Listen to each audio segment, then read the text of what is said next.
Alrighty, I'm so sorry, we're up and running? Yeah, I think so. Yay! Yep, I'm Nadia Daggett with Graystone Investment Group, where you invest and we do the rest. And today I'm going to talk about the property management and what we do at Graystone and how we do the property management. So I'll tell you a little bit about my crazy family. So that's my husband and my 2 kids and my mom. She helps with the little guys. That was up at the Eiffel Tower last year. Really cool. And then of course, what's this?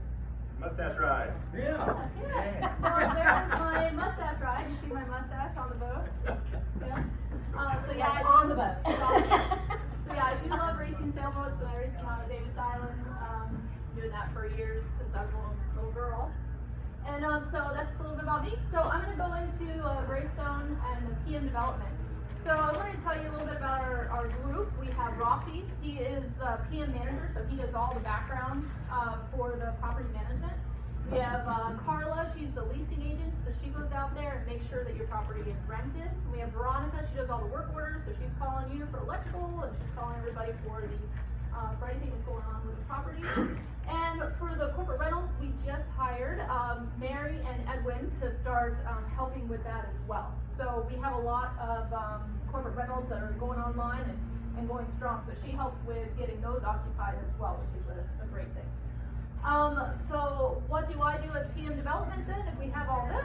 I'm just bringing new property owners and bringing them to Graystone and setting them up. And my responsibility is to find out their best use of the property. Would this property be good as a long-term property or a corporate rental or a vacation rental? So that's my job in the company, to do that as well as I'm a real estate agent. So I process the new PMs. And then I do corporate rentals and corporate rental development. So why use a property management company? Well, especially during this time, during the coronavirus, it actually helped out a lot where the owners don't want to go in to the properties to manage them. If something broke, a water line, they don't want to go out there to do that. And they don't want to have the owners contacting all the time. So this gives you a great veil so that you have somebody else banging on the door for the money instead of yourself, especially during this time. That's been a huge thing because right now also it's hard to collect funds because we're not allowed to evict them during this time, which does change into this month. Did it just start June 1st? June 1st, yeah. Yay! You can or cannot? We can, but we still cannot implement it until the end of the month. So we can send it out, but we can't actually get them out till the end of the month. How many people are abusing that? Lots. It's a lot.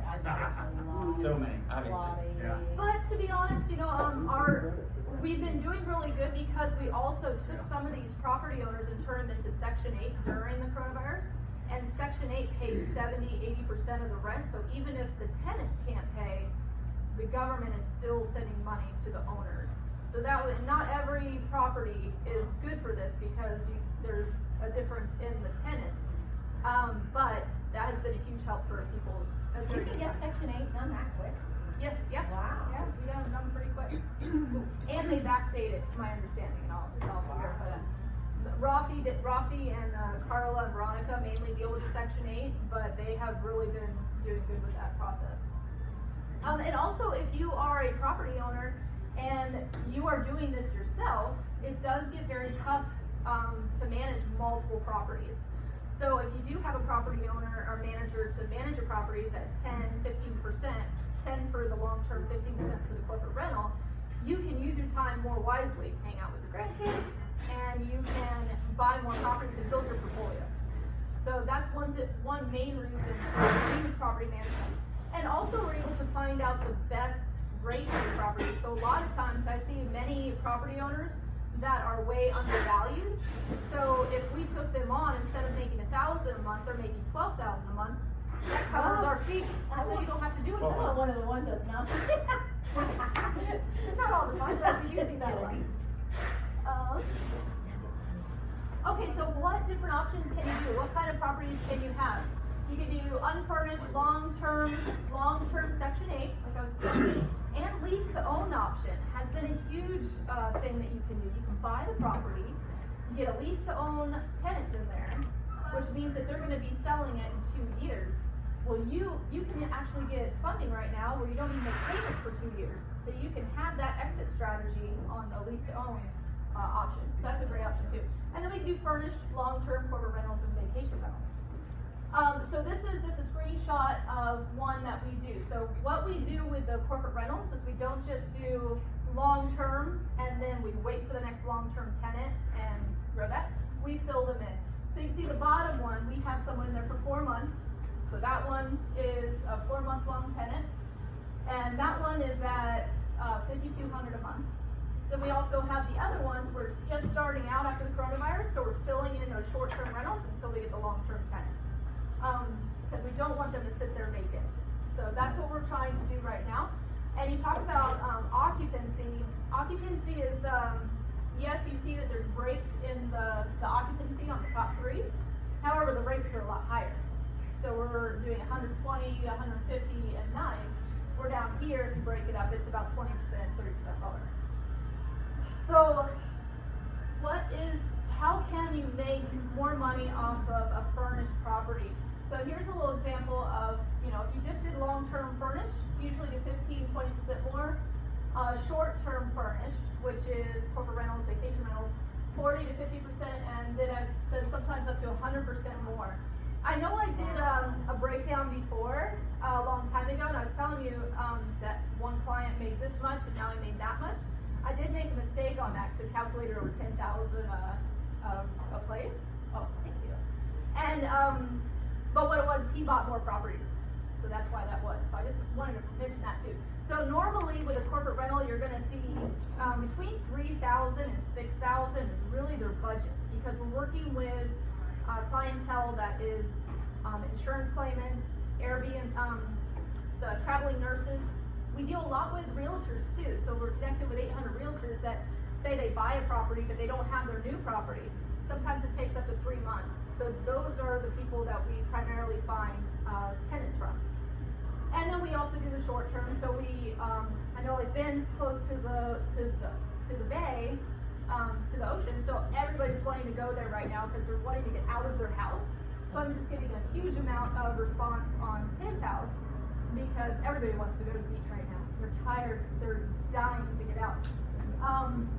So that's a little bit about the corporate rentals and what Graystone does. And do you guys have some questions about these things? I'd be curious about the cost of maintaining a short-term rental, because with like an Airbnb, you have to clean it after every single time someone's in there. Like, don't those fees start to add up, or are they It's just... included in the rental.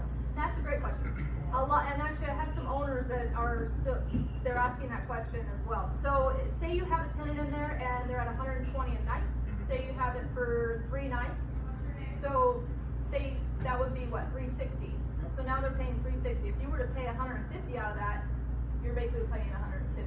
Right. So what Airbnb does is they add it on. So you pay the 360 plus a $150 fee. So your tenant is actually paying over $400 for the rent. Gotcha. So then Graystone receives that from Airbnb, and then we pay the cleaner and give the rest of the amount back to the owner. So that's how that works. But that is very confusing because they say, well, I don't want to pay that. For our long-term tenants, we do offer monthly cleanings because we want your property to be taken care of. And with our cleaner, she is also changing out the filters now. So we're going to be doing that, and then quarterly we're going to be doing pressure washing. So that's something that we sign with the owners to make sure your property is being taken care of. But what is good is that somebody's in there and checking your property all the time. Say you have a long-term tenant, for a year to 2 years, nobody's going in there really to look at what mess they've done. And then when you do have a turnover, usually you have to repaint the walls, redo the floor, redo everything, and trying to come after them for their deposit of $1,000 doesn't really make the budget. So the short-term rental, we deal with these corporations. We had one just down there in Sarasota where they had a big trailer, a big boat trailer they're trying to back up into, and apparently the owner was there and knew that they were a very bad driver and banged into his wall. So we used one of our vendors. It was $300 to repair.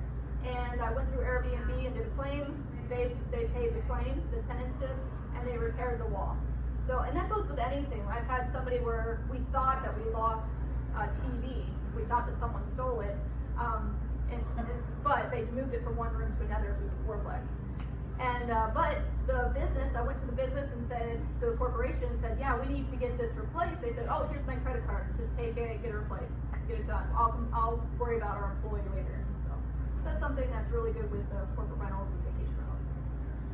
So I'm almost out of time. Any questions? Are we on there? So, We got about half a minute. That's right. I always have people ask about Section 8.